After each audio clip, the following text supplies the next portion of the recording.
Shalom semuanya, selamat datang kembali di video kali ini. Kita akan belajar tentang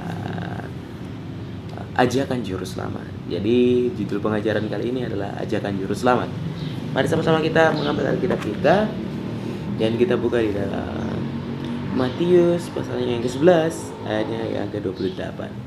Ini adalah salah satu ajakan juru selamat. Mari kita lihat ayat 28. Marilah kepadaku semua yang letih lesu dan berbeban berat, aku akan memberikan kelegaan kepadamu. Kata ajakan juru selamat, diajak. Jadi Yesus lagi mengajak kita. Di sini apa yang diajak? Yesus bilang seperti ini.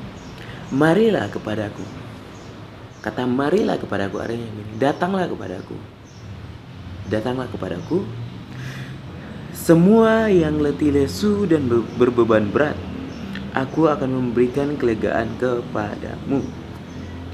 Semua yang letih lesu dan berbeban berat. Letih itu artinya capek. Lesu itu sudah tidak memiliki kekuatan.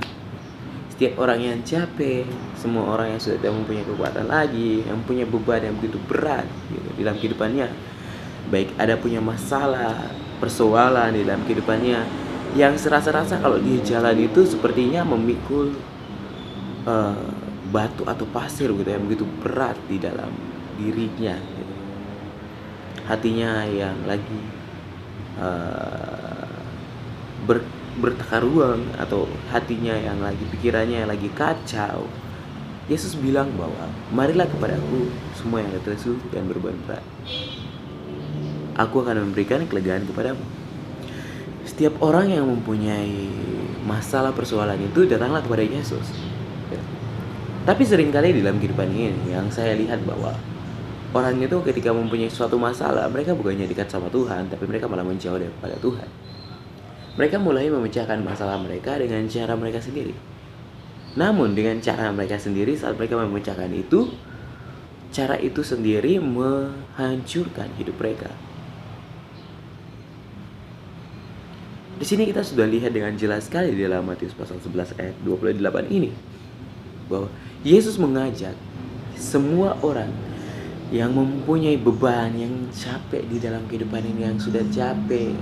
Kalau orang sudah rasa capek nih, yang letih itu dia sudah rasa capek di dalam kehidupannya. Orang yang sudah letih itu dia merasa capek di dalam kehidupannya. Dia sudah bilang, sudahlah Tuhan, ambil saya saja. Sudahlah Tuhan, saya mendingan mati saja gitu. Orang yang sudah mau mencoba untuk bunuh diri, gantung diri, atau pokoknya mengakhiri hidupnya sudah.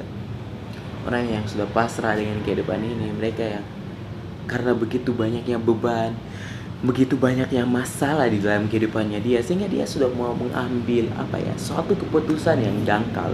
Menurut saya itu keputusan yang dangkal, saudara. Yaitu mau bunuh diri, mau bunuh diri.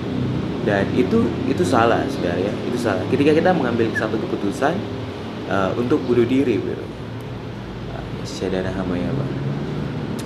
Karena begini, kalau kita sudah capek dengan kehidupan ini, kita sudah capek, kita mau rasanya sudah, untuk apa saya hidup? Mendingan saya akhiri hidup saya. Saudara, hidup Anda terlalu berharga. Anda harusnya bilang bahwa saya harus tetap hidup dan menjadi berkat bagi banyak orang. Saya harus tetap hidup supaya hidup saya ini bisa berguna bagi banyak orang gitu ya. Kita tidak boleh yang namanya terjadi itu letih oke, kita akan alami itu letih. Di mana titik letih itu sudah capek dengan semua keadaan di dalam dunia ini begitu. Kita sudah capek dengan semua keadaan yang terjadi dalam hidup kita.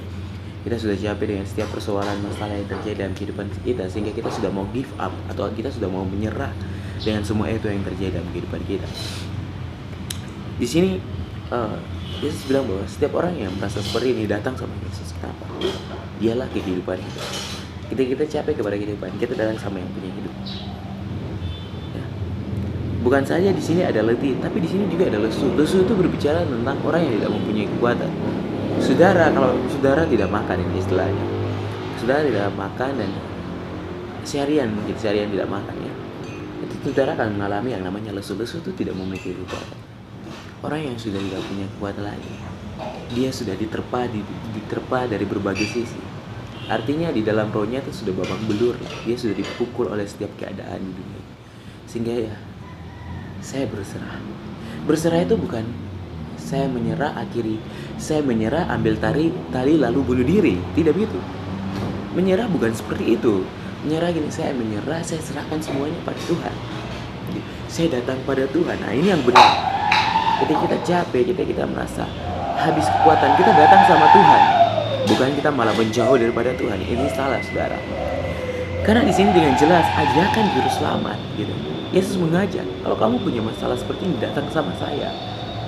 Berapa dari saudara yang saat ini mendengarkan firman Tuhan ini, saudara-saudara yang mendengarkan firman ini, mendengarkan pengajaran dan ajakan juru selamat ini, yang sudah begitu jauh daripada Tuhan, ketika mempunyai masalah malah bukan dekat sama Tuhan, tapi malah lari daripada Tuhan. Saya mau berkata bahwa ayo kembali kepada Tuhan. Dia mengajak untuk datang kepadanya. Marilah kepadaku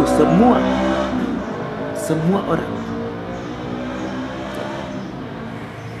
Kita seringkali juga rasa dalam hidup kita begini, saya tidak layak datang sama Tuhan. Hilangkan seperti hal-hal seperti itu dari hidupmu, hilangkan, datang sama Tuhan. Ya. Terus yang berikutnya apa? Yang berbeban berat. Orang kalau mempunyai suatu beban, suatu pergumulan, satu masalah dalam hidupnya, itu seperti memikul batu yang begitu berat, memikul sebuah pasir gitu. Mungkin pasir itu 50 kilo itu ya, karung itu diisi di dalam, dia memikul bahkan lebih daripada itu. Hatinya itu terasa berat, dia tidak mau makan, dia terasa enak, sepertinya sesak gitu ya, karena mempunyai satu beban yang begitu berat di dalam kehidupannya. Namun di sini Yesus bilang, oh, marilah kepadaku, datang, dan Tuhan akan memberikan kelegaan. Ketika kita datang sama Tuhan, saudara, ini pengalaman hidup saya cerita. Saudara-saudari dengar ya, saya punya masalah dalam kehidupan saya. Setiap orang pasti akan menghadapi sebuah tantangan dan rintangan di dalam kehidupan ini. Ya, hari ini dia tidak alami, besok-besok ada masalah dan tantangan rintangan yang dialami. Saya ketika mengalami hal itu, saya datang sama Tuhan. Kalau memang saya tidak bisa tahan, saya bisa menangis sehancur-hancurnya di depan hadiratnya. Dan saya bilang, Tuhan baik, Tuhan tolong saya, Tuhan memberikan saya kekuatan, Tuhan saya tidak sanggup, saya serahkan semua sama Tuhan. Ini pengalaman hidup saya. Saya juga pernah sampai titik di mana mau bunuh diri. Beberapa kali melakukan percobaan bunuh diri itu pernah saudara, berulang kali malahan. Saya pernah melakukan yang namanya percobaan bunuh diri, capek sama hidup ini itu pernah. Tapi di situ saya paham bahwa untuk apa saya melakukan hal bodoh seperti itu. Dan tahu tidak, kelegaan itu hanya ada dalam Tuhan. Ketika kita menyembahnya, memujinya, meninggikan namanya, berkomunikasi dengan Dia, membaca firman-Nya, kita akan mendapat kelegaan di dalam Tuhan Yesus. Damai itu ada di dalam Tuhan Yesus. Damai itu ada bersama dengan Tuhan. Kita tidak bisa jauh daripada Tuhan. Karena 9 boro salah satunya adalah damai sejahtera. Jadi hanya dekat dengan Tuhan kita mengalami yang namanya kelegaan, dan kita mengalami yang namanya damai sejahtera. Ya. Terima kasih semua yang telah mendengar pengajaran kali ini.